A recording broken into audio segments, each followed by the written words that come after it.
Bueno, bienvenidos, bienvenidas a una nueva sesión del laboratorio de teatro del proyecto Claroscuros. Claroscuros es un proyecto de la Universidad de Málaga en el cual investigamos acerca de los estudios culturales. Está comandado por la doctora Débora González Jurado y pues para nosotros es un honor como miembros del laboratorio de teatro del proyecto Claroscuros tener esta tarde con nosotros a Rafael Torán. Rafael Torán es una eminencia en el campo de las artes escénicas en toda Andalucía. Es doctor por la Universidad de Málaga, máster en artes escénicas por la Universidad de Granada y ha sido docente durante muchísimo tiempo de diversas escuelas de arte dramático en toda Andalucía. Rafael ha venido esta tarde para hablarnos del Quinto Otoño Romero Esteo. Es, desde luego, uno de los mayores especialistas a nivel mundial de la figura de Miguel Romero Esteo, de este grandísimo dramaturgo que tuvimos la suerte de que compartió tierra con nosotros, es andaluz. Y Rafael nos va a hablar de la figura de Romero Esteo de manera muy breve, pero sobre todo también del Quinto Otoño Romero Esteo. Rafael, bienvenido. Muchísimas gracias por, en mi nombre y en nombre de mis compañeras Cristina y M, y en nombre también, por supuesto, del proyecto Claroscuros y de nuestro laboratorio, por prestarte esta tarde a estar aquí con nosotros. Cuéntanos, ¿qué es lo más interesante de este quinto otoño Romero Esteo y bueno, cuáles son, bajo tu punto de vista, los puntos más interesantes de este proyecto? Bueno, como sabéis, buenas tardes. Como sabéis, los otoños Romero Esteo son unos eventos cíclicos que organizamos desde la asociación que lleva su nombre, y donde cada año tocamos una de las disciplinas que él ejerció. Entonces, en el 2018 se hizo un homenaje justo cuando falleció, y a raíz de ahí vimos que hay que recordar su memoria y dar más a conocer todo su trabajo, porque es grandioso, ¿no? Lo consideramos, algunas personas lo consideramos así. Entonces nos comprometimos a que cada otoño, y esto no es casual, lo del otoño tiene hay un dato curioso, ¿no? Que es que Miguel nace un 23 de septiembre y fallece un 29 de noviembre. Es decir, de septiembre a noviembre transcurre el otoño y por eso quisimos que se denominara así. Los actos comienzan el día de su nacimiento, el 23, y concluyen el día 29, la clausura, que la solemos hacer siempre en el cementerio inglés, que es donde están sus cenizas depositadas, ¿no? El cementerio inglés de Málaga. Entonces, en el año 2018 se hizo ese homenaje e inmediatamente en el 19 y nos dedicamos a después en el 20 y el 21 a la música, en el 22 nos lo dedicamos al ensayo literario y ahora en el 23 se lo dedicamos al periodismo. Todo ello han sido disciplinas que él ha estado trabajando de manera profesional. En el 24, para el próximo año, tenemos previsto la narrativa y ya en el 25 concluiríamos con el teatro. Es decir, justo la disciplina por la que él es notorio, es conocido, y todo eso lo dejamos para el final. Arrancado justo pues con la poesía, porque realmente es la otra gran definición de Miguel Romero Esteo, ¿no? Ser poeta. Hemos dedicado este año, está concentrado al periodismo y también a la investigación turca, y ahora os cuento de dónde viene todo esto, porque Miguel, Miguel Romero Esteo, cuando estuvo en Madrid para el periódico Nuevo Diario, y allí se hizo cargo del, digamos que era el suplemento cultural, ¿no? Y en ese suplemento cultural él escribía una serie de columnas y artículos en las que estuvo presentando una serie de nombres de personalidades, aún la mayoría súper desconocidas para el gran público y para incluso los especialistas del campo de la arquitectura, de la poesía, del teatro, como no, pero principalmente del mundo de la ciencia y del mundo del pensamiento. Hasta 270 y tantos artículos escribió. Y ahí están los nombres, desde el músico Senaki a filósofos de todo tipo, que después han constituido la base de nuestra cultura de los años 70, principalmente los años 70 y en los años 80. Y todos esos nombres fueron presentados ya por él de antemano. Por eso Ramón Soto, un investigador muy profesional y muy estricto, muy serio, muy disciplinado y que está haciendo un trabajo formidable sobre ello, ha estado estudiando mucho todo este periodo y todo estas con las periodísticas que Miguel realizó en Nuevo Diario, y por eso vamos a abrir el ciclo justo con una conferencia de Ramón Soto sobre Romero, el periodismo de Romero Esteo, para dar a conocer eso, porque Miguel Romero después estuvo escribiendo en diferentes periódicos, pero ya de una manera más casual. Y lo fuerte fue todo lo que nos pudo presentar, todos los nombres del pensamiento universal, ¿no?, que pudo hacer a través del Nuevo Diario. Entonces, este año, bueno, pues se lo dedicamos al periodismo. Vamos a comenzar el lunes 25 de septiembre con esta conferencia de Ramón Soto, que se va a hacer en la sala de juntas del Reglado la tarde, aquí en Málaga. Se va a presentar todo el programa de actividades y habrá una actuación musical también, junto con la conferencia de Ramón Soto, la presentación del programa y la actuación musical que va a ser de Jesús Ortiz Morales, ¿no? Siempre buscamos, porque Miguel se ha movido siempre en la heterodoxia. Entonces, todos los artistas y, digamos, las diferentes personalidades que trabajan en torno a esta figura y en que organizamos, por regla general la mayoría se mueven en este campo también. Siempre cosas difíciles de encasillar, difíciles de etiquetar, difíciles de definir incluso, ¿no? Esa zona híbrida en la que se mueve cierta inquietud cultural es un poco donde nosotros nos movemos, con todos sus peligros. Pero creemos que hay que hacerlo. Creemos que esas son zonas que deben habitar reales, que forman parte de nuestra realidad, forman parte de nuestro mundo, bien desde el pensamiento y la imaginación o bien desde los hechos constatables. Eso está ahí y, por lo tanto, nosotros trabajamos en esa línea. Tengo que deciros una cosa que fue muy curiosa, que fue lo que de alguna manera motivó el por qué hacemos todo esto, ¿no? Este año en concreto con el periodismo. Cuando dijimos que teníamos que tocar el periodismo, lo primero que hicimos fue lanzarle una pregunta a todos nuestros socios, ¿no?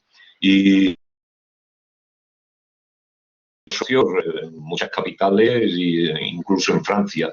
Entonces les preguntamos qué era lo que les preocupaba del periodismo hoy día. Y curiosamente fue unánime la respuesta.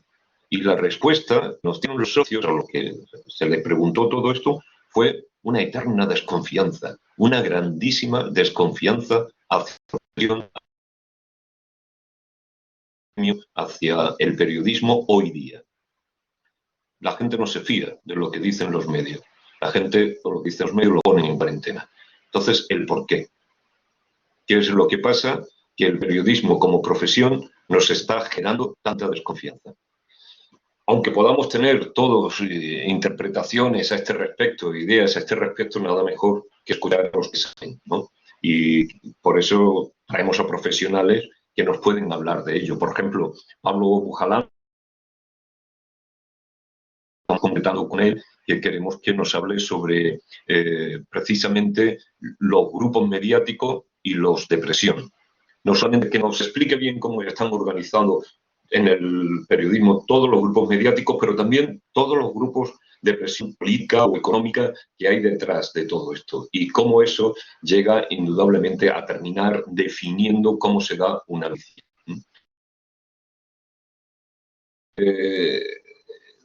Después siempre procuramos estar cerca en nuestras actividades de los jóvenes, de la juventud, y siempre procuramos tocar algunos de los temas que a ellos les pueda interesar.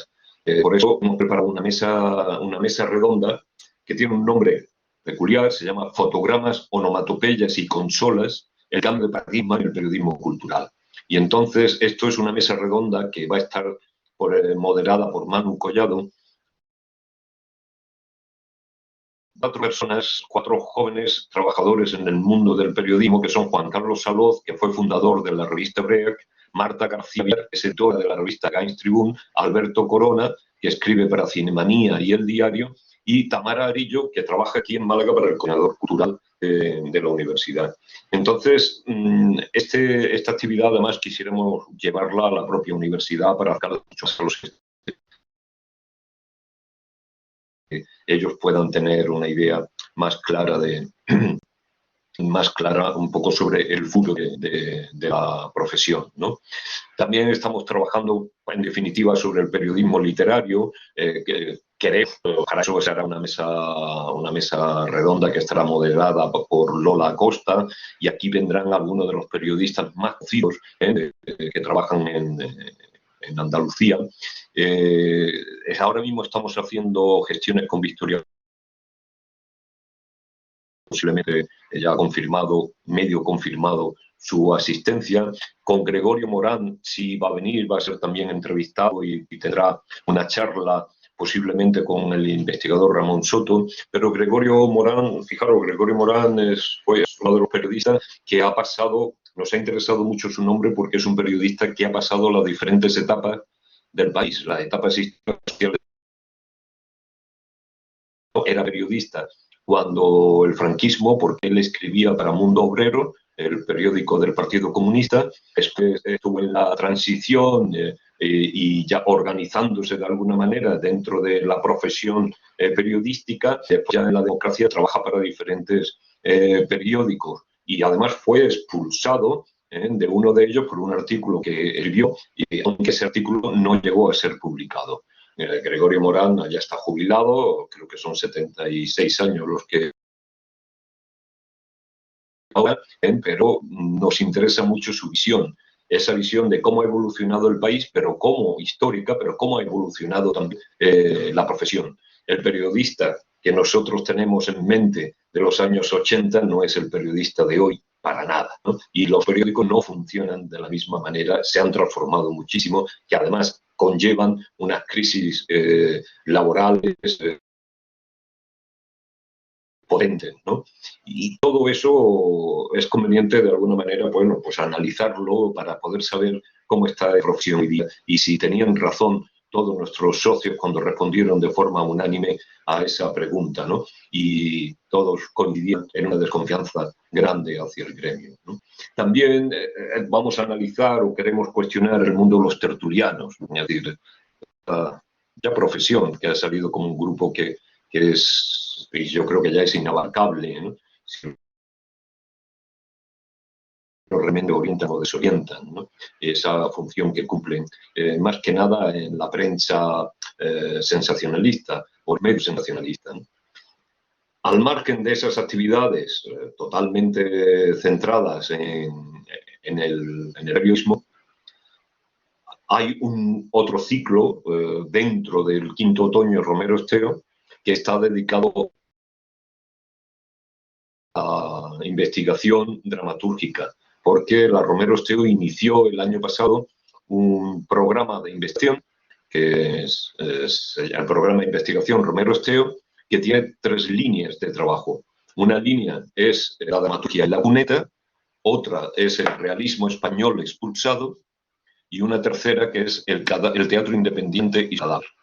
Estas 3 líneas se llevan ya un año trabajando. Se inició el año pasado con un seminario en donde se reunió a personalidades de universidades españolas y europeas y escuelas superiores de arte dramático que están trabajando más profesional independiente y están trabajando en estos temas.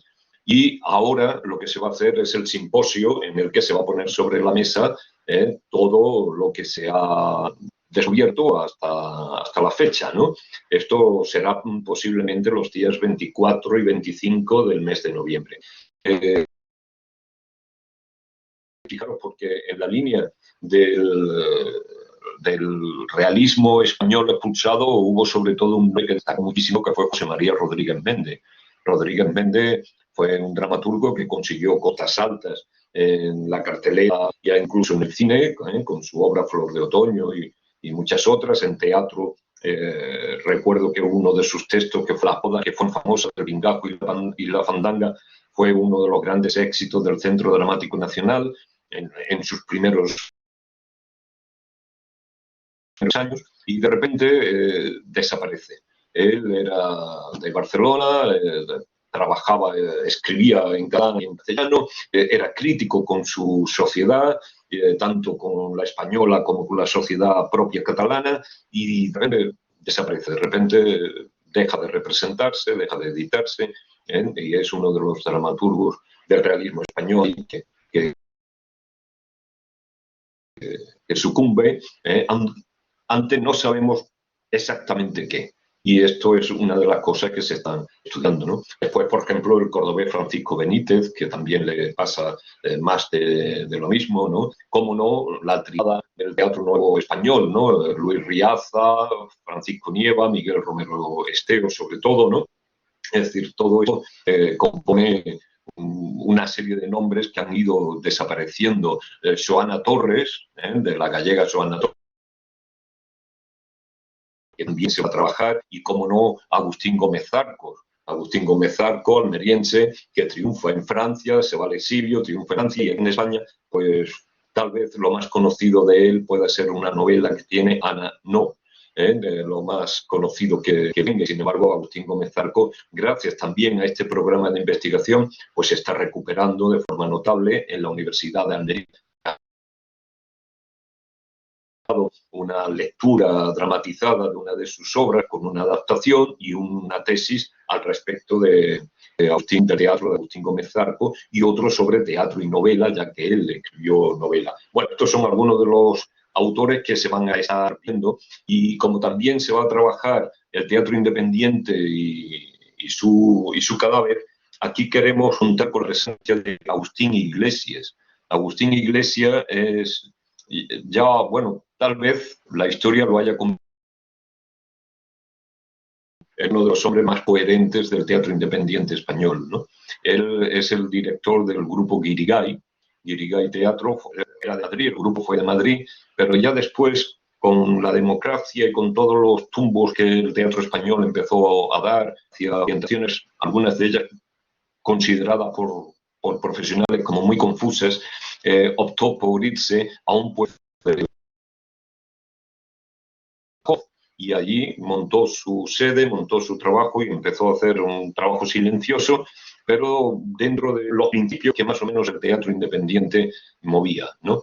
Y lo vamos a traer para que nos cuente toda esa experiencia, ¿no? Nosotros quisiéramos, junto con algunos otros profesionales del teatro independiente andaluz, quisiéramos en ello organizar una mesa redonda al respecto de qué es o qué herramientas el teatro independiente nos dejó que hoy puedan ser válidas. Porque cuando se hizo el Congreso Provincial, el tercer Congreso Provincial de Arte Escénica en Málaga, aquí en Málaga, se vio por todas las manifestaciones que había que realmente los grupos seguían funcionando casi de la misma manera que en aquel entonces. Ha cambiado muy poco, ha cambiado muy poco. Entonces, tendríamos que ver cómo trabajaban ellos para ver qué herramientas de esa época aún hoy pueden resultar útiles. Por eso se titula El teatro independiente y su cadáver. Cadáver es algo muerto, pero que contiene información. Entonces, vamos a ver qué extraemos de ahí, que puede ser curioso, ¿no? Hay uno de los grandes grupos también que se mueve en este ámbito del independiente, pero también del teatro ritual, del teatro basado en el silencio y en el texto, es la zaranda. Y entonces traemos a un par de especialistas como Raúl Cortés y Eva Romero en la zaranda, que van a trabajar sobre ese teatro de la ceremonia. Este teatro de la zaranda conecta, por un lado, con el teatro ritualista del nuevo teatro español, de Riaza, Romero Esteo, Nieva, pero también con ese teatro independiente por su estructura, por su forma, por la forma de producir, por el pensamiento ideológico que sostiene, digamos, esa compañía. Entonces, todo eso es lo que irá en el podio, que será, digamos, el segundo gran evento dentro del otoño, del quinto otoño Romero Esteo, que se tendrá ahí. Y siempre acompañamos con actividades la mayoría de las veces musicales, todos estos actos. Entonces, lo mismo que antes os he mencionado a Jesús Ortiz, que Jesús Ortiz se mueve en la radicalidad sonora más absoluta, porque a él trabaja con el ruidismo. Juan Manuel Cidrón en Almería es otro compositor de música electrónica que también trabaja con el ruidismo, ¿no? Y aparte del ruidismo, su manera de concebir el sonido, de concebir cómo llenar el espacio con el sonido, son formas radicales de lo radical.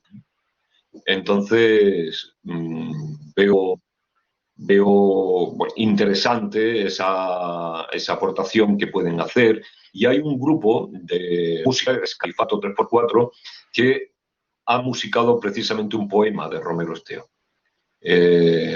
Así que queremos traerlos también para escuchar esa adaptación. Veo que hay manos levantadas, ¿no? Por si quieren preguntar algo. Sí, está María que quiere hablar, ¿verdad, María?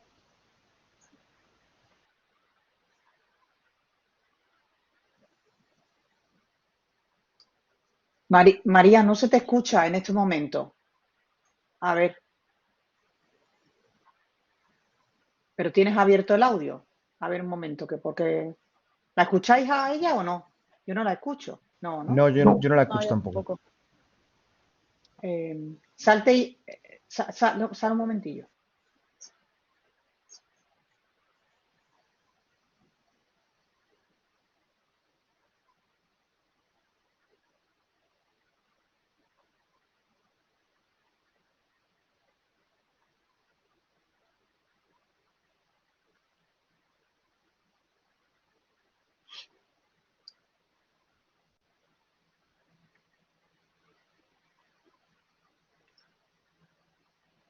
Si queréis, igual Sí. se soluciona el problema. Si quieres seguir tú, Rafael, y ahora le podemos decir también a María que si no, pues escriba por el chat. Bueno, Si no. para cerrar, sí, para cerrar este bloque de información, ¿no?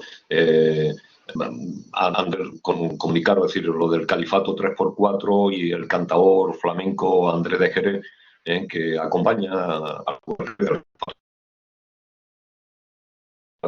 pues también lo tendremos. Y hay un Javier Trabalón, que es un compositor que trabaja sobre todo la percusión. Este hombre también hizo una composición con dos percusionistas que se estrenaron en el Festival Mixtur de Barcelona en el 2018. Estrenaron una pieza que se llama Liturgia 26, y la Liturgia 26 es uno de los capítulos de la gran obra de Romero Esteo, Tartesos. Entonces es una pieza de percusión que también traeremos a este quinto otoño Romero Esteo. Y ya, si se ha arreglado bien y si no, la segunda mano que había levantada. No, María no ha vuelto. María ha tenido un problema técnico, parece, y no ha vuelto todavía. Pero bueno, mientras podemos. Ah, aquí está María. Aquí parece que sí. Vamos a ver si se le escucha ahora.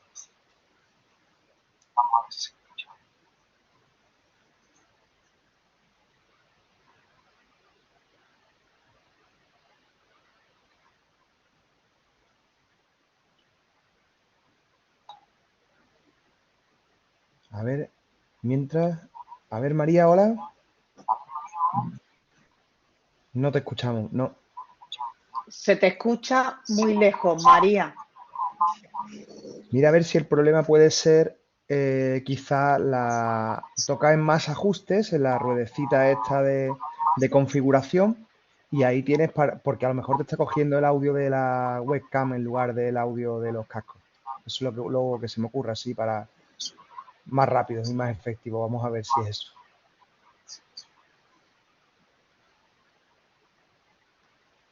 Prueba a ver. Y si no, bueno, Ah, si ¿y quieres ahora? hacer... Ahora te escuchamos. Ah, ya sé cuál era el problema, vale. Ya lo he averiguado. Pues nada, cuéntanos, María, ¿qué pregunta querías trasladarle o qué comentario querías trasladarle a Rafael? Sí, me llama mucho la atención el tema de la dramaturgia contemporánea, sobre todo hispanista, porque, bueno, yo la descubrí la descubrí viviendo en Italia. Yo no la conocía cuando vivía en España. Y generalmente sí que es verdad que yo recuerdo la dramaturgia que estudiábamos era mucho más androcéntrica y a mí me interesa mucho la dramaturgia contemporánea de las nuevas dramaturgas. Entonces no sé si conoces alguna dramaturga así contemporánea que tratase estos temas, porque yo la tesis doctoral la hago sobre dramaturgas contemporáneas que tratan el tema de problemas que sufren las mujeres por el hecho de serlo. Pero me llama mucho la atención esta temática que menciona, solo que normalmente cuando oigo nombres así de personas de renombre y tal, no suelo oír muchos nombres de mujeres dramaturgas en el contexto de lo hispano, ya no solo digo en España, sino en el territorio hispanófono. Y no sé, era por si conocía alguna y tal, porque así apunto que me interesa mucho ese tema.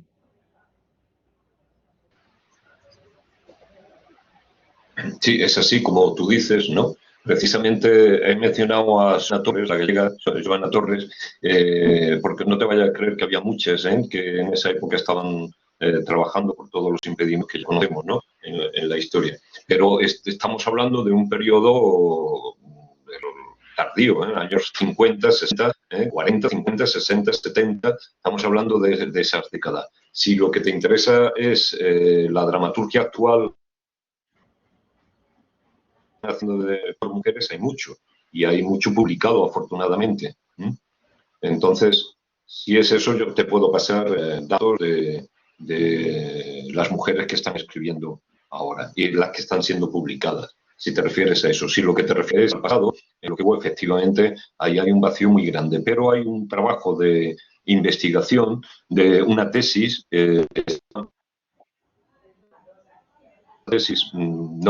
ahora mismo no te puedo decir el nombre de quién lo realizó, que fue un trabajo de investigación sobre las mujeres de finales del 19 y principios del 20. Y esa fue una tesis que lo realizó una chica sudamericana, lo hizo en Italia, en Italia, y precisamente, y después desapareció el tema, por visto se quemó muchísimo y no quiere, porque hemos intentado localizarla y no ha habido manera, y no quiere saber nada del asunto. Pero tenemos a otra se llama Virginia Tellez, que ella está haciendo un trabajo a partir de esta tesis que ella realizó. Y en el simposio hay un haber monográfico dedicado justo a esto, para dar a conocer todas esas mujeres dramaturgas que del final del XIX y las primeras décadas del siglo XX estuvieron escribiendo y no han sido conocidas, ¿no? Y no han sido conocidas. Eso después pues se dará a conocer, como es lógico, se publicará toda esa información. Perdona, has dicho Virginia, es que se ha entrecortado un poco. Virginia, ¿cuál es el apellido? Tellez. Sí. Tellez Rico. Virginia Tellez Rico. Ella es la que está centrándose en ese trabajo de recuperación de estos nombres y se presentará en el simposio. Muy interesante. Muchas gracias. Sí. Gracias, Rafael. Aquí por si Cristina M, ¿queréis recomendarle alguna otra obra contemporánea o alguna obra de alguna a hilación? Bueno, siguiendo con esta temática, a mí también me interesa. ¿Estas dramaturgas son únicamente españolas o son a nivel mundial? Españolas. Son únicamente españolas, ¿no? Vale, de acuerdo. Sí, sí. Porque tú sabes que yo investigo el teatro independiente, pero el teatro independiente empecé a investigarlo el norteamericano y luego fui a las fuentes originales, que era el francés, y estoy muy interesada, vamos, además de hecho en mi línea de investigación, una de las líneas de investigación que tengo, el teatro independiente europeo y americano. Sí, me parece que aquí hay que tener en cuenta que hay que separar y dividir un poco, porque muchas veces se meten dentro del independiente grupos que no son independientes, son grupos de cámara. Entonces hay que lo que fue el teatro independiente y lo que fueron los grupos de cámara, ¿no? Entonces, a veces todo eso se mezcla y cuesta trabajo, porque estamos en un momento en el que todo el mundo quiere estar en todo. Y entonces, vamos a hacer algo sobre teatro independiente. Ahí estoy yo. Me quedé muy sorprendido de una exposición que realizó la Junta de Andalucía sobre el teatro independiente andaluz y me encontré ahí precisamente las compañías que eran todo lo contrario al teatro independiente. Y claro, cuando pregunté y me quejé, digo, bueno, ¿cómo es posible que esto esté aquí si esto es justo lo contrario al independiente? Pues por lo bajini lo que me vinieron a decir fue lesiones, porque es que todo el mundo quiere estar. Y entonces hacen cualquier cosa por estar presente porque su nombre salga, pero si es que no te capones, si es que tú no eras teatro independiente, eras teatro de cámara si quieres o cualquier otra cosa, pero no no teatro independiente. Y pues se hace algo sobre teatro de cámara, todos quieren estar en el teatro de cámara, en fin. Pero bueno, no tiene eso mucha importancia, no es muy grande. Pues, sí comentaros, pues si hay alguna otra pregunta bien, pero si no, comentaros un poco para que conozcáis la estructura. Hace muchos años, bueno, en los 90 se intentó crear ya con la Fundación Romero Esteo, ya con Miguel en vida, como es lógico, ¿no? Y se intentó crear esta fundación, además, con nombres importantes del panorama nacional, ¿no? Estaba el director Emilio Hernández, Miguel Naros, los grandes un poco, los más conocidos. Se intentó hacer esto. Es curioso que cada vez que se ha intentado hacer algo con Miguel siempre se ha hecho en un ámbito nacional. Es decir, aunque Miguel esté como muy localizado, ¿no? En Málaga y Córdoba, y cuando se hace algo, se intenta hacer algo, realmente a nivel nacional hay interés por Romero Esteo. En este caso, en el nuestro también es internacional, porque se estudia mucho a Romero Esteo en Francia, por ejemplo, ¿no? En las universidades, tanto en la Sorbonne como en Aviñón o en la de Estrasburgo. Hemos visto ahora Grenoble, que se está estudiando mucho, claro, el nuevo teatro español y en concreto la figura de Romero Esteo. Y universidades pues están vinculadas con la asociación. Cuando en el 2012 se crea la asociación Romero Esteo, pues pasa lo mismo, ¿no? Se va, de alguna manera, va creciendo y va creciendo en un ámbito nacional. Ahora mismo somos 62 socios y socias, con una junta directiva de 12 personas, ¿no? Y hay un consejo asesor, que esto es importante, que está formado por miembros de la cultura, pero que no forman, algunos de ellos no forman parte de la asociación, ¿no? Como por ejemplo, está, bueno, Carlos, es catedrática de literatura de la Universidad de Estrasburgo, Rafael Segura, este hombre es notario de Santander, Miguel Palacio, es docente y escritor en Sevilla, Cristina Consuegra, que es gestora cultural en Málaga, Jordi Coca, que es docente y escritor, este fue director del Instituto de Teatro de Barcelona, el barítono Carlos Álvarez y el profesor de Derecho Antonio Quesada. Antonio Quesada. Son consejo asesor, es decir, que la asociación Romero Esteo no solamente, digamos, se autoanaliza, sino que hace que sea observada desde fuera para que de alguna manera nos oriente y nos hagan los comentarios críticos al respecto, ¿no? Porque a todos estos miembros del Consejo Asesor se le dio, digamos, el plan estratégico para 10 años que tenemos marcado como colectivo cultural y ellos están estudiando o han estudiado ese plan estratégico y en función a los contenidos de ese plan estratégico van analizando nuestras acciones, ¿no? Y entonces ellos son los que de alguna manera nos orientan, nos reorientan cuando hemos perdido el norte, bien dicho, cuando hemos perdido el norte o cuando de alguna forma vemos que haciendo lo que estamos haciendo no vamos a alcanzar los objetivos que tenemos previstos. Así que hay una mirada crítica que nos ayuda. Porque fijaros que no solamente estamos haciendo estos eventos del quinto otoño, el cuarto, el sexto, da igual. Estamos también trabajando en temas culturales que consideramos que son necesarios para el país. Por ejemplo, los derechos culturales. En los derechos culturales se ha abierto un grupo que está formado por juristas, tanto hay un juez como profesores de derecho y profesoras, hay creadores, pero también gente que trabaja la cultura en el campo de la gestión, y el equipo que ahí se ha hecho está trabajando los derechos culturales, porque Málaga y Andalucía, pero Málaga no se puede quedar atrás. Esto se ha trabajado en Barcelona, en Pamplona, en las Canarias, creo que fue Tenerife, la ciudad, y aquí se intentó hace muchos años, pero le dieron un portazo y ya está, y se quedó ahí. Mientras que los derechos culturales es algo fundamental. Entre otras cosas, por un principio económico, es decir, porque es que si una ciudad que se compromete a firmar la Carta de los Derechos Culturales se está comprometiendo a un 2% del presupuesto de su economía, de sus presupuestos generales para cultura. Un 2% para cultura significa que podemos hacer ya muchas cosas. Ahora mismo se está funcionando prácticamente un 1% o no llega al 1%. Así que conseguir firmar eso significa un gran avance.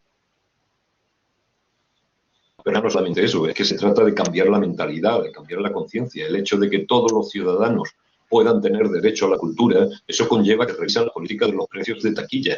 Eso se lleva a que hay que revisar las programaciones que se realizan y también del propio ciudadano tenga mecanismo para participar activamente en esa programación o en esas líneas culturales que vive le está ofreciendo. Por lo tanto, ahí hay un campo de trabajo importante, ¿no? Y hay una última línea, que ya con esto no doy más la vara, hay una última línea que es la línea editorial. Aquí nosotros estamos intentando dar a conocer, poner orden y dar a conocer aquellos textos de Romero Esteo que están muy conocidos. Por ejemplo, hemos publicado Sónico. Sónico es un libro que está dedicado es un libro que recoge las 30 partituras musicales que Romero Esteo compuso.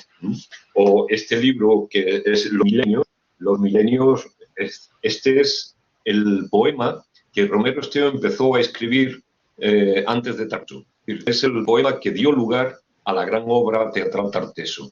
Y el poema como tal está inacabado, porque él empezó a escribirlo y se dio cuenta que era insuficiente. La forma poética, la estructura del poema era insuficiente para decir todo lo que quería decir, porque él había estado muchos años investigando no solamente la acción histórica, sino sobre el vestuario, sobre los sonidos, sobre el tema de las músicas, es decir, todo lo que él sabía al respecto tenía de alguna manera que introducirlo en algún sitio, mostrarlo, y la forma teatral es la que mejor le viene. A partir del Tartesso ya sabéis que cambia su estilo, cambia su forma de escribir, cambia toda su poética. Entonces, Los Milenios el que dio origen a eso. Y este último libro que hemos podido editar es Contra Dios. Contra Dios, que es un contra Dios, pero es que realmente el libro son sonetos que él escribió contra Dios. Y lo escribió justamente estaba estudiando en un seminario para sacerdote. Es decir, que eso sí que es un contra Dios, ¿no? Es decir, realmente está escribiendo contra aquello que supuestamente adoras. Y son terribles, son durísimos los sonetos, ¿no? Entonces estamos publicando todo esto y a raíz primero de un monográfico que si queréis lo podéis encontrar todavía porque fue un monográfico digital que publicó la revista El Toro Celeste, y en la revista El Toro Celeste, en el número 16, con 20 o 21 firmas dedicadas a Romero Esteo. Mientras que ese fue un libro, una participación cuantitativa, después hicimos una más cualitativa, que fue el libro Esencial, también editado por El Toro Celeste. Y en Esencial lo que hay son 5 estudios muy ya en profundidad centrados en quien quiera saber sobre Romero Esteo debe leer ese libro o algunos de aquellos artículos. Sobre todo hay uno primero de los músicos Luis Pachetti y Lourdes Martín, que han hecho el estudio y la investigación de cómo Miguel escribía las estructuras musicales en sus obras dramáticas. Porque eso es clave. Quien quiera montar una obra de Romero Esteo tiene que saber cuál es la estructura musical que esa obra conlleva, porque eso no era nada caprichoso. Y es conveniente que eso... y claro, ahí lo deja muy claro. Veo que hay 3 manos levantadas, perdón que no lo he mirado y he estado hablando sin parar.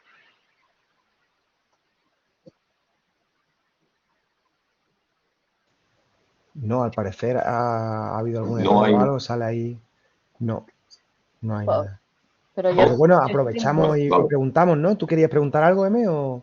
sí, bueno, yo es que había un par de momentos en los que yo no se perdió un poquillo la señal, no escucha muy bien, y es que creo que era cuando estabas comentando de que iba ahí el otoño el 6. Te has dicho algo, pero no lo he escuchado, o no sé si es que a lo mejor me estoy confundiendo yo, que como que habíais dejado por el final una faceta más desconocida del... Bueno, lo que he dicho al respecto es que este año es el 5º que está dedicado al periodismo y la investigación, que para el 24, para el año que viene, lo que está previsto en el 6º es la narrativa. Miguel tiene 3 novelas escritas, entonces hablaremos sobre la narrativa, y en el 25 sería el 7º que está dedicado al teatro, que es el que dejamos para el final. Vale. Pero todo esto cambia. Todo esto cambia porque, por ejemplo, ahora mismo estamos pensando que es que el año que viene, el 4,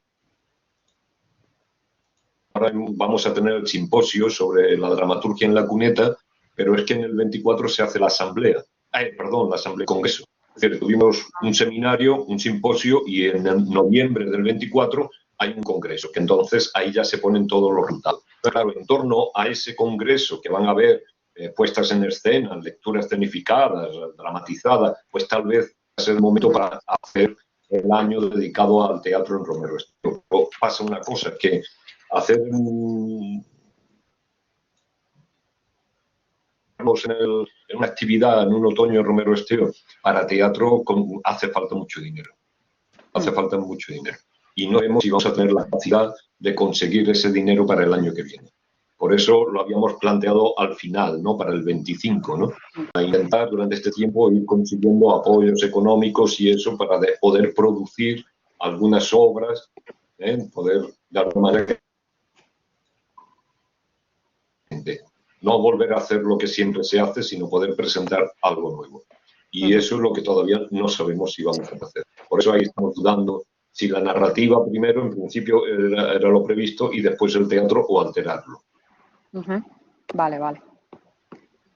Es que que se había quedado ahí un poquillo el audio como pillado y no lo había escuchado y estaba ahí como con curiosidad de qué era. La otra cosa también es más cuestión técnica técnica, que yo estoy buscando en la programación por si estaba por alguna parte del 5º, pero yo no la he encontrado. Del 5º otoño, no sé si es que no está o... No. No está, ¿no? No está. Vale. No está porque todavía esto es muy difícil. Todavía están validando lugares, sobre todo lugares de realización. Entonces no podemos sacar la programación definitiva sin tener los lugares ya cerrados, totalmente cerrados, ¿no? Estamos esperando un poquito más. La presentación sí se hace el día 25, eso sí, el lunes 25 de septiembre. Vale. La presentación de todo el programa, y la primera actividad, aparte de esa, de la inauguración, será el día 9.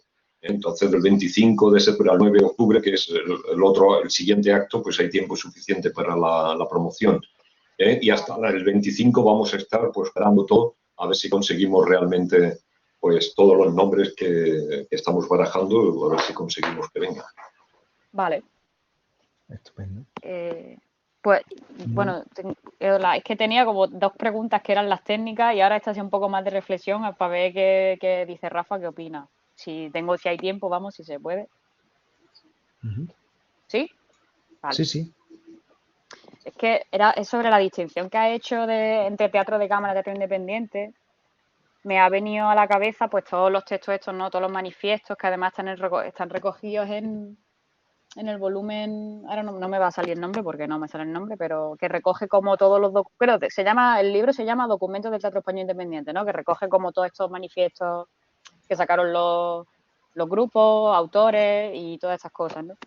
y por lo que se veía mucho que era una propuesta política, ¿no? O sea, tenía que ver con el teatro, pero era como desde la organización tenía que ser independiente o lo más independientemente posible del poder, por lo tanto del dinero, ¿no? Y entonces me ha venido a la cabeza una cosa que leí el otro día de Luis Vera, ¿no? Del director de Ditirambo, del que era el director de Ditirambo. Y te la quiero leer porque me da mucha curiosidad ver lo que dice aquí Luis Vera y ver cómo todo el desencanto que se genera después cuando llega la transición a democracia respecto a estos grupos independientes, ¿no? Con las famosas después subvenciones públicas, estatales, la creación del Centro de Nueva Ascendencia y todo esto, ¿no? Y lo que decía aquí Luis Vera, a propósito de Horror Vacui, ¿no? Cuando están viendo la obra y están viendo que son como obras dentro de obras y que es un poco el planteamiento de un problema, los conflictos que hay dentro de un teatro, de un grupo de teatro, decía, en alguna medida éramos nosotros mismos, con nuestras ilusiones, nuestros conflictos, nuestras miserias, nuestras obsesiones teatreras, como metáfora de un mundo desconcertado, caótico, que salía, y esto es lo que me ha llamado la atención, que salía de una época exuberante y dinámica y que ahora no sabía muy bien hacia dónde encauzar el rumbo. Y en España un tiempo conclusivo, de cambio del que no se sabía hacia dónde se iba a encaminar. Entonces, lo que me llamó la atención es que hablaba de un tiempo exuberante y dinámico, me imagino que refiriéndose al propio grupo de Ditirambo, pero también es que me he acordado de una cosa que leí en una reflexión respecto a precisamente cuando llega la transición, ¿no? de Carlos, bueno, de Carlos Maine, creo que dice, con la llegada de la transición y el desencanto ante muchos de estas iniciativas, ¿no? Que aparecían que iban a, cuando se acabara el franquismo, cuando muriera el dictador, iba a traer una renovación social y cultural y todo. Decía después, con el desencanto que trajo todos los cambios políticos que se vieron, que no fueron tan rupturistas, como que salió la frase esta de contra Franco vivíamos mejor. Y me daba como curiosidad saber qué opinabas tú del nombre este, de lo que se dice, teatro independiente, ¿no? Como cuando nos referimos a este teatro independiente que surge sobre todo en los 60, 70, cómo se va perdiendo o bien esa carga política o bien si sigue teniendo teatro independiente a día de hoy esa carga política, esa intención de verdaderamente intentar hacerlo por su cuenta, o si esto, al fin y al cabo, creo que tú lo comentaste en una charla que yo estoy de acuerdo, ¿no? Que al final un poco una quimera, ¿no? En un mundo como en el que vivimos, que de producir en un grupo de teatro sin tener dinero. Pero claro, si quieres buscar el dinero, al final tienes que ir entrando un poco en quién te da el dinero, qué exige quién te da ese dinero, a quién se le da realmente el dinero que después te paga a ti o no te paga a ti lo que tiene que pagarte, en fin. Que también un poco pues eso, que si tú ves que el término teatro independiente está a día de hoy muy connotado como románticamente, por decirlo así. Y ya está, eso fue un poco a ver por saber qué opinas. Si antes he hecho referencia en una frase sobre líneas confusas, y va por ahí, por este pensamiento. El teatro independiente, en la época de la dictadura, la frase que dice Luis de exuberante y todo eso, yo creo que se refiere más a la realidad. En aquel entonces, como el Estado no te contrataba, habían muchos otros elementos que sí te contrataban. La universidad estaba muy comprometida con el teatro y contrataba a todos los grupos de teatro independiente precisamente porque pasaban por sus paraninfos, por sus aulas magnas o por los escenarios universitarios. No solamente en España, sino fuera. Luis Vera también, ahí a lo mejor se estaba refiriendo a la gira que hicieron por universidades en Estados Unidos. Pero es que las asociaciones de vecinos también te contrataban. Es decir, la sociedad más civil y todo eso también tenía un interés y había una participación. Los profesionales también te contrataban. Es decir, por sectores diferentes, es decir, no tendríamos a lo mejor grandes medios técnicos o grandes o buenos espacios para poder hacer la realización, pero había una dinámica muy fuerte porque eran de diferentes sectores los que te contrataban. Cuando todo eso desaparece y el Estado aparece con su democracia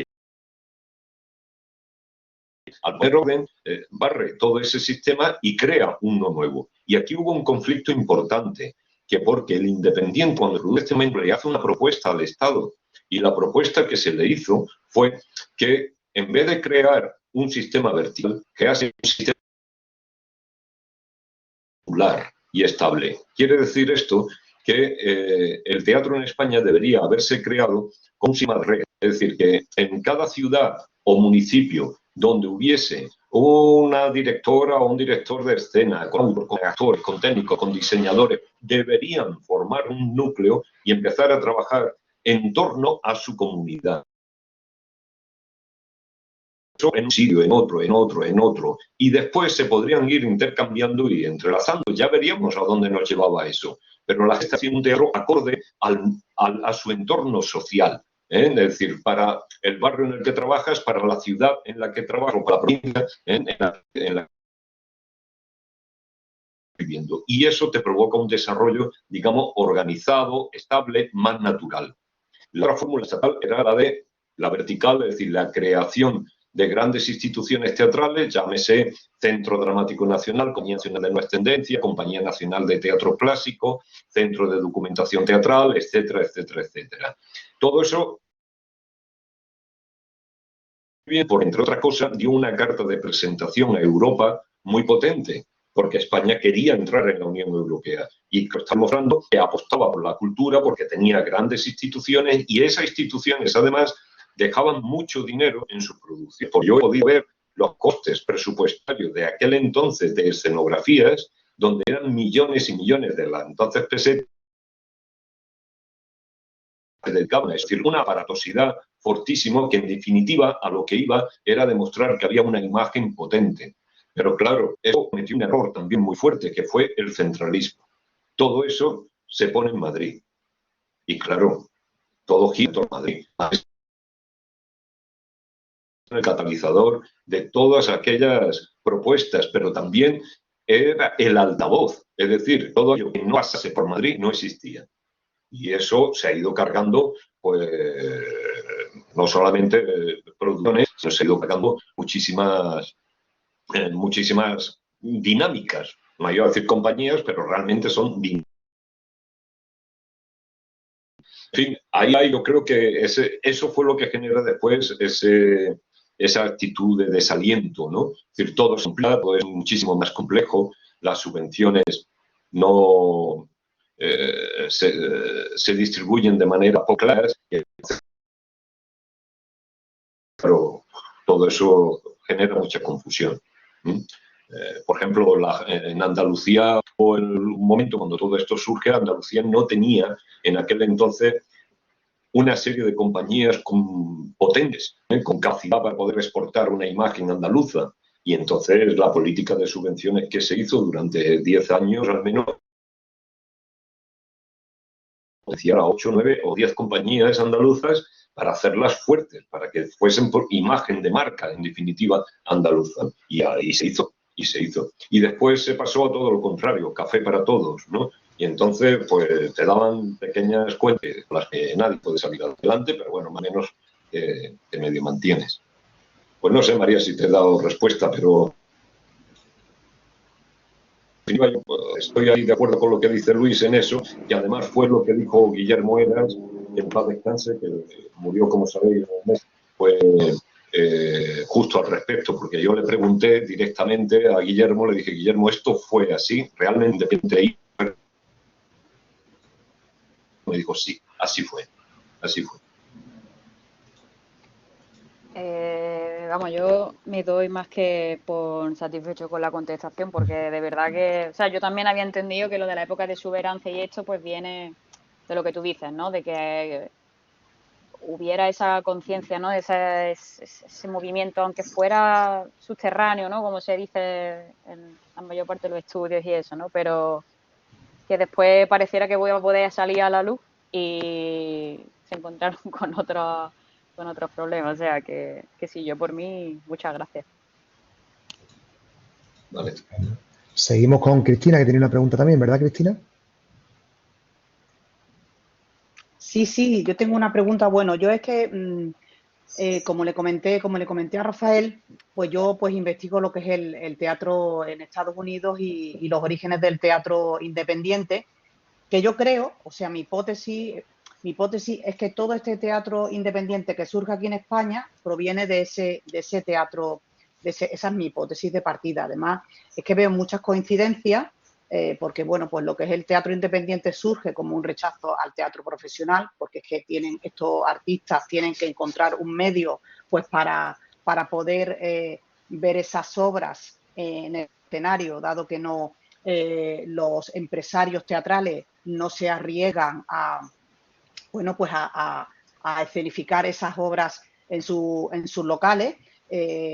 Bueno, pues yo ciertamente le veo mucha similitud. Lo que pasa que, bueno, todavía estoy de manera incipiente con lo que respecta a, bueno, al teatro independiente en España. Lo que sí conozco pues bastante bien es el teatro pues en Francia y en los Estados Unidos.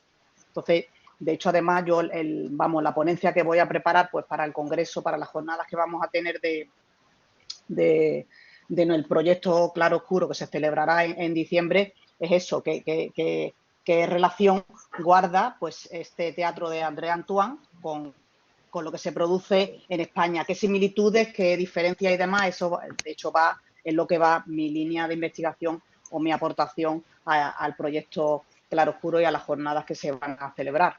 Y bueno, con respecto a lo del teatro de cámara, pues lo investigaré, pero no sé, yo le veo mucha similitud al teatro que se produjo allí en Francia y al que viene a llevarse a cabo al teatro independiente español. No sé, Rafael, le veo muchísimas similitudes, pero vaya, también tengo que estudiarlo y ver qué diferencias y demás había entre unos y otros. De hecho, además, cuando asistí yo a esta ponencia, bueno, este seminario que hubo súper interesante con respecto a este curso sobre Romero Esteo disidente, se habló acerca de que, bueno, pues Romero Esteo, por ejemplo, en el caso de Romero Esteo estaba muy influenciado por las corrientes europeístas, lo habló una catedrática que investiga pues a Romero Esteo, la influencia de Romero Esteo de estas corrientes vanguardistas europeas de teatro, ¿no? ¿Qué me podrías decir? ¿Qué conoces sobre esta cuestión, Rafael? Que no. Sí. Primero comento una cosa. El teatro independiente no reacciona ante el teatro profesional, sino ante el teatro oficial y sí, bueno, teatro comercial, pero no ante el teatro profesional, porque ellos pretenden ser profesionales. Contra el teatro oficial, sí. Es decir, el teatro que estaba oficiado por el Estado, en ese caso por las estructuras propias culturales de la dictadura. Y contra el teatro comercial, porque el teatro comercial no, para ellos era banalidad y no apoyaba en definitiva la cultura, que era lo que consideraba que el pueblo necesitaba, ¿no? Por ello ellos marcan el tema de la autogestión y la formación como una de las claves y el dirigirse a los públicos, ¿no? Esto ya de entrada te diferencia con el teatro de cámara. Entonces el teatro de cámara, que se da en los 50 principalmente, no tiene este compromiso social y político que sí tiene el teatro independiente. Entonces el teatro independiente da un paso, va más allá. Y con las influencias, eso lo pudo Caro Leguer, de la Universidad de Estrasburgo, ahí en el curso de verano de la universidad, lo de las disidencias, de los de Romero Esteo disidente, y hay dos personajes muy importantes que son Gombrowicz y Witkiewicz. Gombrowicz, que murió en Argentina y se marchó para Argentina, polaco, ¿no? Gombrowicz y Witkiewicz, Gombrowicz se marchó para Argentina, pero Romero Esteo sí tiene muchísimas influencias de Gombrowicz. Es como su maestro. Hay los toda la primera etapa con la grotescomaquia y todo eso, ahí hay mucho de Gombrowicz. Y creo que, a ver, hay problemas, ¿no? Sí, ¿Me estáis oyendo? Es que me acaba de salir una pantalla. Sí, es que se te escucha muchas veces como entrecortado, Rafael. Vaya. No te seguimos al 100%. Bueno, ya que estamos acabando, si no me podía haber cambiado de soporte, que en otro a lo mejor no hubiese pasado esto. Sí. Bueno, pues entonces, ¿me has escuchado el nombre de Gombrowicz? Sí. Gombrowicz y Witkiewicz. Estos son los dos nombres importantes en Romero Esteo. De hecho, hay una edición, creo que era Cuadernos para el Diálogo, una obra de teatro de Witkiewicz, que el prólogo lo hizo Miguel Romero Esteo. Y de Gombrowicz, es el otro baluarte. Y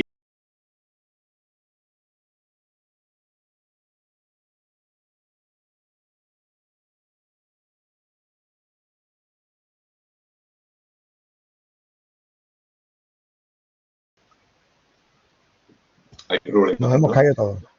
Ahora. Sí, nos hemos Ahora caído Parece que todos. ya estamos, ya estamos otra vez, ¿no? Ya estamos todos aquí. Bueno, Porque ya solucionado. llevamos 1 hora y a lo mejor Sí, la eso es. conexión era Sí, problemática, será eso. ¿no? Sí. Sí. Termina ya Bueno, si quieres, pues habéis quedado Rafael, ya. entonces. Bueno, os habéis quedado con los nombres porque Sí, Sí. solo habéis oído. Gombrowicz, Gelderot y Witkiewicz son los nombres importantes internacionales de influencia en Romero Esteo. Ujú. Muy bien. Y mira, te doy una información, Cristina, que no sé si te ve Sí. interesante, pero en el CIRAE, el Centro de Investigación en Recursos de Artes Escénicas de la Junta de Andalucía, lo que antes era el Centro de Educación, ahí hay una técnica que es María Jesús Bajo, que es la coordinadora de todo el centro, y ello. María Jesús Bajo está trabajando en la estación de los Tramos. Y entonces es muy interesante. Ella va a participar en el simposio, precisamente conferencia al respecto. Pero te lo digo por si te quieres poner en contacto con ella, María Jesús Bajo. En el María CIRAE. Jesús Bajo. Yo después, Sí. Bajo, sí, la localizas bien y si no, yo ahora, si quieres, después te paso su correo. Vale. El simposio ¿qué día se Su recado. celebra, Rafael? ¿El simposio qué día se celebra en la Fundación? En principio en principio son 24 y 25 de noviembre. Es un viernes completo y un sábado por la mañana. Digo en principio porque como ya se conocen Ujú. relaciones ahora mismo. Vale. Bueno, y todavía no habéis ofrecido, en fin, no lo tenéis todavía cerrado, ¿no? El simposio no está todavía. No, está cerrado. La participación sí, pero todavía tenemos problemas con los espacios, con los lugares. Entonces, hasta que no esté todo bien confirmado, no hacemos público. Bueno, nos gustaría tener noticias de ese simposio porque, bueno, pues a mí me interesaría asistir, por supuesto. Sí, claro, sí, claro, cómo no. Estupendo. Muy bien, Rafael. Pues bueno, yo a modo de reflexión y casi si os parece a todas y a todos, y estamos de acuerdo, bueno, en primer lugar agradecerte mucho tu colaboración esta tarde con nosotros, con este laboratorio. La verdad es que ha sido un honor y un placer para todos los y todas las que estamos aquí. Me ha gustado mucho cómo has empezado además hablando de Romero Esteo como, bueno, como un territorio híbrido, como un dramaturgo que ha sido muchas otras cosas, no solamente dramaturgo, que no se puede encasillar, digamos, ¿no? Y además cómo eso se ha reflejado también en la propia programación de este año vuestra en el Otoño Romero Esteo, ¿no? Con figuras como Pablo Jalance, que es periodista, pero a su vez es dramaturgo también, con figuras como Manu Collado, que también trabaja en teatro, aunque también colabora con muchísimas revistas como autor también periodístico, ¿no? Por lo tanto, bueno, pues me parece muy coherente toda la propuesta que hacéis referente a la investigación sobre Romero Esteo y me parece, bueno, pues muy interesante que esto se celebre y se celebra además en Málaga. Por lo tanto, en mi nombre y creo que en el nombre de todos mis compañeros y compañeras, una felicitación enorme y, bueno, agradecerte muchísimo, como decíamos, el que hayas pasado esta tarde aquí con nosotros y con nosotras. ¿Estáis de acuerdo? María, Cristina, M, ¿queréis decir algo más? No, nada más. ¿No? Muchas gracias. Agradecer mucho Muchas gracias, sí. a Rafael Terán. Sí, gracias, Rafael. Muchas gracias. Ha sido un Vale, placer nada, a vosotros. un honor. Muchas gracias, Rafael. Gracias. Gracias a Nada, todos y gracias. todas.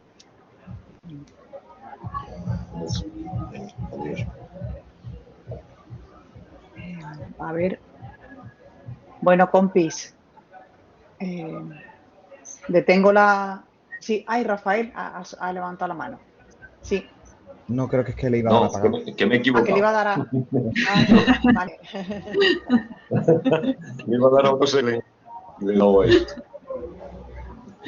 Bueno, pues nada, yo creo que, no sé, vosotros las que estáis más puestos en Collaborate, esto ya cerrando simplemente, ya se le genera como en Meet a Sí, Cristina yo el enlace. voy a hacer genera directamente a Débora, voy a detener lo que es la grabación, ¿de acuerdo? Bueno, pues ya nos vemos el siguiente laboratorio, que bueno, creo que es en octubre, ¿no?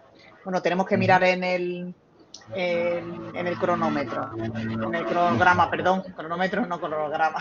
Bueno, otra cosa. Muy bien. Bueno, pues nada, Bueno, pues venga, lo dicho, hasta la un siguiente. placer. Un Muchas Muchas placer. gracias. gracias. Hasta Venga, luego, Chao. gracias. gracias. Chao, Hasta adiós. luego. Luego. Adiós, adiós.